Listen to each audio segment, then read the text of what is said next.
भारत के माननीय उपराष्ट्रपति श्री जगदीप धनखड़ जी, प्रधानमंत्री श्री नरेंद्र मोदी जी, लोकसभा अध्यक्ष श्री ओम बिरला जी, राज्यसभा के उपसभापति श्री हरिवंश जी, राज्यसभा में सदन के नेता श्री जगत प्रसाद नाडा जी, राज्यसभा में विपक्ष नेता श्री मल्लिकार्जुन खड़गे जी, संसदीय कार्य मंत्री श्री किरेन रिजिजू जी, लोकसभा में विपक्ष नेता श्री राहुल गांधी जी, माननीय सांसदगण और प्यारे देशवासी, संविधान दिवस के पावन अवसर पर आप सभी के बीच आकर मुझे हार्दिक प्रसन्नता हो रही। संविधान हमारे देश का सबसे पवित्र ग्रंथ है।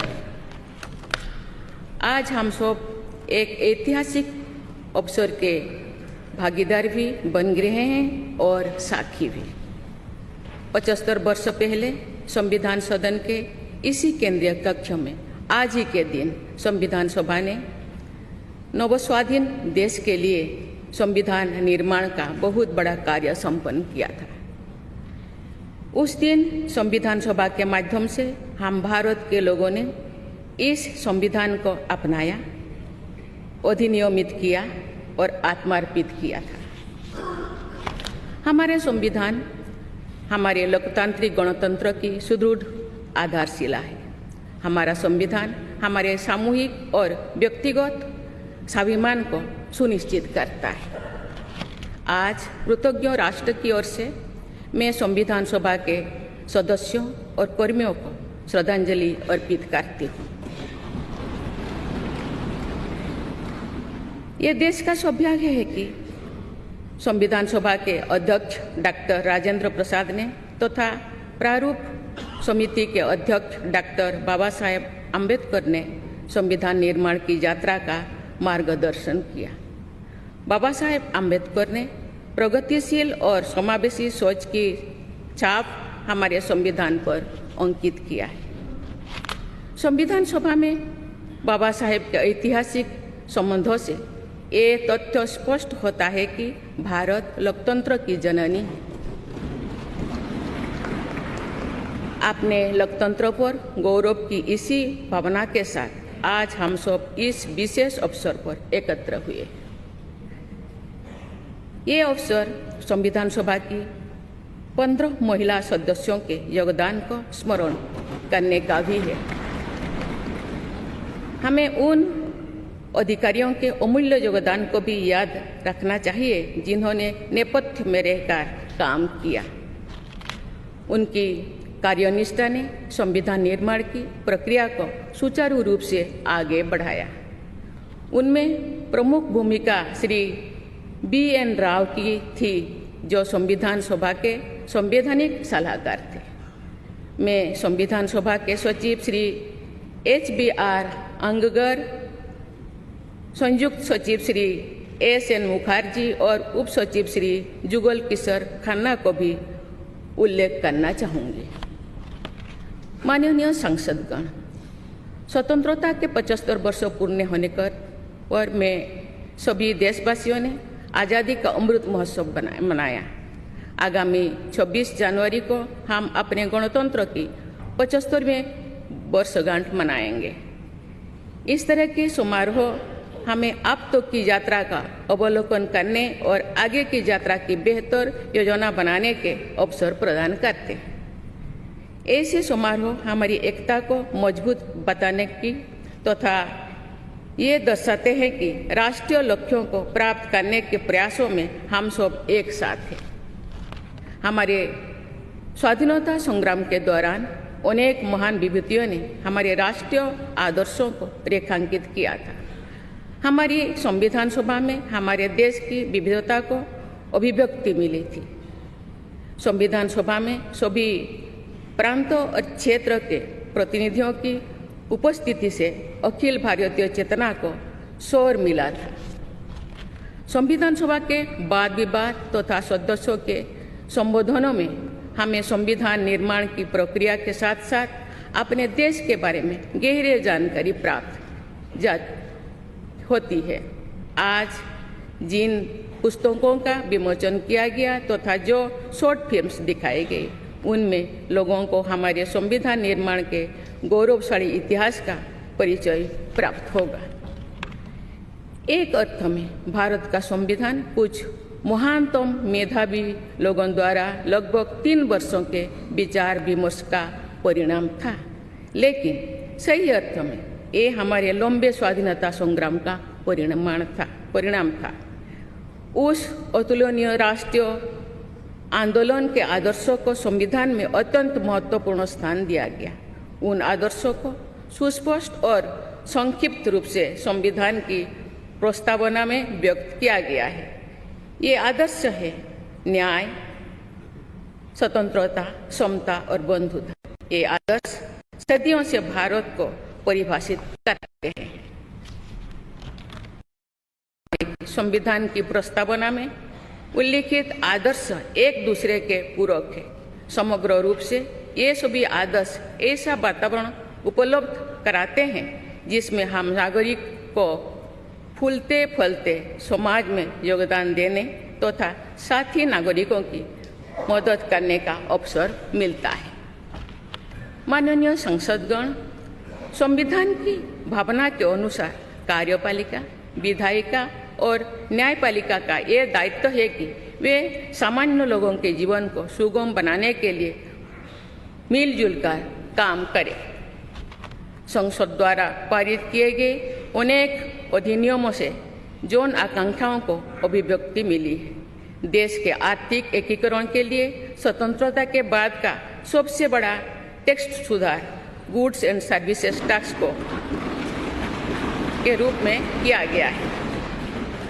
वर्ष 2018 में राष्ट्रीय पिछड़ा बल्क आयोग को संवैधानिक दर्जा प्रदान किया गया है।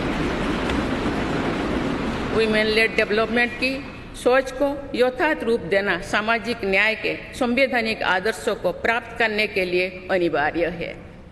नारी शक्ति बंधन अधिनियम द्वारा हमारे लोकतंत्र में महिला सशक्तिकरण के एक नए युग की शुरुआत की गई है। दंड के स्थान पर न्याय तथा अपराध के स्थान पर सुरक्षा की भावना पर आधारित भारतीय न्याय संहिता, भारतीय नागरिक सुरक्षा संहिता और भारतीय साक्ष्य अधिनियम को पारित करके सांसदों ने आधुनिक सोच को अपनाने का प्रभावशाली परिचय दिया है। ऐसे अनेक अधिनियमों को पारित करने के लिए मैं सभी सांसदों की सराहना करती हूँ। पिछले कुछ वर्षों के दौरान सरकार ने समाज के सभी वर्गों, विशेषकर कमजोर वर्गों के लोगों के विकास के लिए अनेक कदम उठाए हैं। ऐसे निर्णयों से लोगों का जीवन बेहतर हुआ है तथा उन्हें प्रगति के नए अवसर मिल रहे हैं। गरीब लोगों का अपना पक्का घर मिल रहा है, बिजली, पानी, सड़क की सुविधा मिल रही है, खाद्य सुरक्षा और चिकित्सा सेवाएं मिल रही है। देश में बड़े पैमाने पर विश्व स्तर का इंफ्रास्ट्रक्चर बनाया जा रहा है। समग्र और समावेशी विकास के ऐसे अनेक प्रयास हमारे संवैधानिक आदर्शों को आगे बढ़ाते हैं। इस प्रयासों के लिए मैं सरकार की सराहना करती हूँ। उच्चतम न्यायालय के प्रयासों से देश की न्यायपालिका हमारे न्याय प्रणाली को और अधिक प्रभावी बनाने के लिए अनेक प्रयास कर रही है। न्यायपालिका विचाराधीन कैदियों को और जेल सुधार के विषयों पर भी कार्यरत है। हमारे देश में मूलभूत अधिकारों का दायरा समय के साथ विस्तृत होता रहा है। अपेक्षाकृत कम साधन संपन्न लोगों को कानूनी सहायता प्रदान करने के संवैधानिक निर्देश प्रति जागरूकता और सक्रियता बढ़ रही है। माननीय सांसदगण, कार्यपालिका, विधायिका और न्यायपालिका के साथ साथ सभी देशवासियों की सक्रिय भागीदारी से हमारे संवैधानिक आदर्शों को शक्ति मिलती है। हमारे संविधान में प्रत्येक नागरिक के मूल कर्तव्यों का स्पष्ट उल्लेख किया गया है।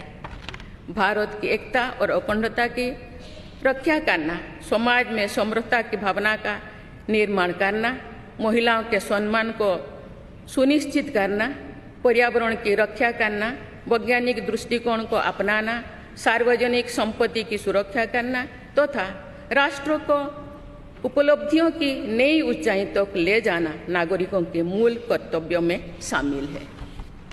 हमारा संविधान एक जीवंत और प्रगतिशील दस्तावेज है। बदलते समय की मांग के अनुसार नए विचारों को अपनाने की व्यवस्था हमारे दूरदर्शी संविधान निर्माताओं ने बनाए थे। हमने संविधान के माध्यम से सामाजिक न्याय और समावेशी विकास के अनेक बड़े लक्ष्यों को प्राप्त किया है। नई सोच के साथ हम भारत को विश्व समुदाय में नई पहचान दिला रहे हैं। हमारे संविधान निर्माताओं ने भारत को अंतर्राष्ट्रीय शांति और सुरक्षा को मजबूत बनाने में महत्वपूर्ण भूमिका निभाने का निर्देश दिया है। आज एक अग्रणी अर्थव्यवस्था होने के साथ साथ हमारा देश विश्व बंधु के रूप में ये भूमिका बेखूबी निभा रहे हैं। हम विश्व समुदाय में उपलब्ध अच्छे विचारों विनम्रता के साथ आत्मसात करने के लिए भी तत्पर रहते हैं। देश की जरूरतों के मुताबिक उत्कृष्ट विचारों और पद्धतियों को अपनाने की इसी भावना का उदाहरण हमारे संविधान निर्माताओं ने प्रस्तुत किया था। संविधान सभा के दूरदर्शी सदस्यों ने हमें एक प्रेरणादायक संविधान दिया जो अन्य देशों के लिए भी एक आदर्श साबित हुआ है। संविधान सभा के अध्यक्ष और मेरे प्रतिष्ठित पूर्ववर्तियों में सर्वप्रथम डॉक्टर राजेंद्र प्रसाद ने वर्ष 1949 में आज ही के दिन अपने भाषण में एक विचार व्यक्त किया था कि संविधान को जीवंत बनाए रखना उन लोगों पर निर्भर करता है जो उसका संचालन करते हैं। उन्होंने ये भी कहा था कि कई चीज़ें जो संविधान में नहीं लिखी जा सकती उनका संचालन परंपराओं के आधार पर किया जाता है। उन्होंने ये अपेक्षा व्यक्त की थी कि हमारा देश आवश्यक सामर्थ्य अर्जित करेगा और समुचित परंपराएं विकसित की जाएगी। मैं पूरी विश्वास के साथ कह सकती हूँ कि लगभग 3/4 सदी के संवैधानिक यात्रा के दौरान हमारे देश ने उन क्षमताओं को अर्जित करने और आर्थिक परंपराओं को विकसित करने में उल्लेखनीय सफलता प्राप्त की है। हमने जो अनुभव प्राप्त किए हैं आने वाली पीढ़ियों को उनसे अवगत कराया चाहिए। वर्ष 2015 में सरकार द्वारा 26 नवंबर को संविधान दिवस के रूप में मनाने का निर्णय लिया गया। तब से प्रत्येक वर्ष मनाए जा रहे संविधान दिवस के समारोह से हमारे युवाओं में देश के बुनियादी दस्तावेज यानी संविधान के विषय में जागरूकता बढ़ाने में मदद मिली है। संविधान के प्रति युवाओं में उत्साह को देखकर हम सब देश के भविष्य के प्रति आश्वस्त हो सकते हैं। मैं सभी देशवासियों से अनुरोध करती हूँ कि वे हमारे संवैधानिक आदर्शों को अपने आचरण में डालें, मूल कर्तव्यों का पालन करें तथा वर्ष 2047 तक विकसित भारत के निर्माण के राष्ट्रीय लक्ष्य के प्रति समर्पण के साथ आगे बढ़ें। मैं संविधान दिवस के अवसर पर सभी देशवासियों को बधाई देती हूँ। आप सभी को मेरा शुभकामनाएं। धन्यवाद। जय हिंद, जय भारत।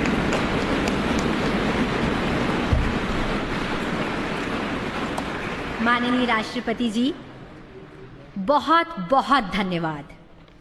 अब हम आपसे विनम्र अनुरोध करते हैं कि आज के इस विशेष अवसर पर आप पूरे राष्ट्र के साथ उद्देशिका का वाचन करने की कृपा करें।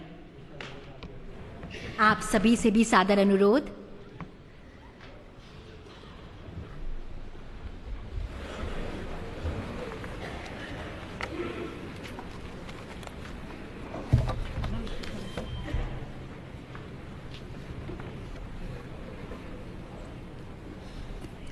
हम भारत के लोग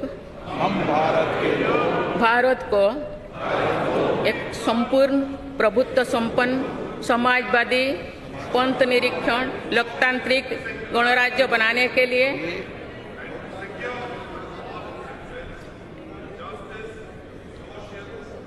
तथा उसके समस्त नागरिकों को सामाजिक, आर्थिक और राजनैतिक न्याय, विचार, अभिव्यक्ति, विश्वास, धर्म और उपासना की स्वतंत्रता, अभिव्यक्ति, विश्वास, धर्म और उपासना की स्वतंत्रता, प्रतिष्ठा और अवसर की समता प्राप्त करने के लिए प्रतिष्ठा और अवसर की समाप्त करने के लिए तथा उन सब में व्यक्ति की गरिमा उन सब में व्यक्ति की गरिमा और राष्ट्र की एकता और अखंडता अखंडता सुनिश्चित करने वाली बंधुता बढ़ाने के लिए बढ़ाने वाली दृढ़ संकल्प होकर अपनी इस संविधान सभा में आज तारीख 26 नवंबर 1949 ईस्वी को 26 नवंबर 1949 ईस्वी को एतद द्वारा इन संविधान को अंगीकृत, अधिनियमित और आत्मार्पित करते हैं।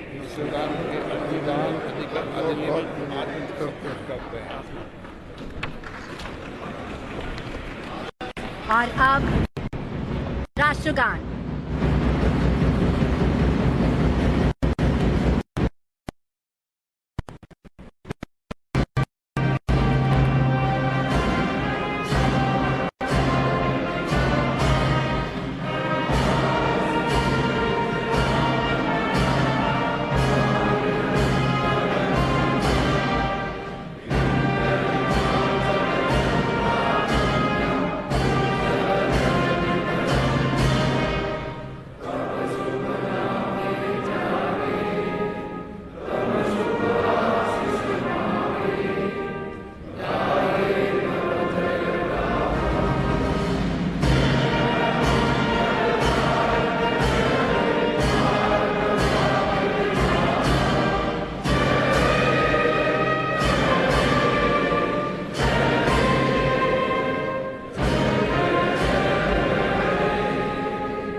जय।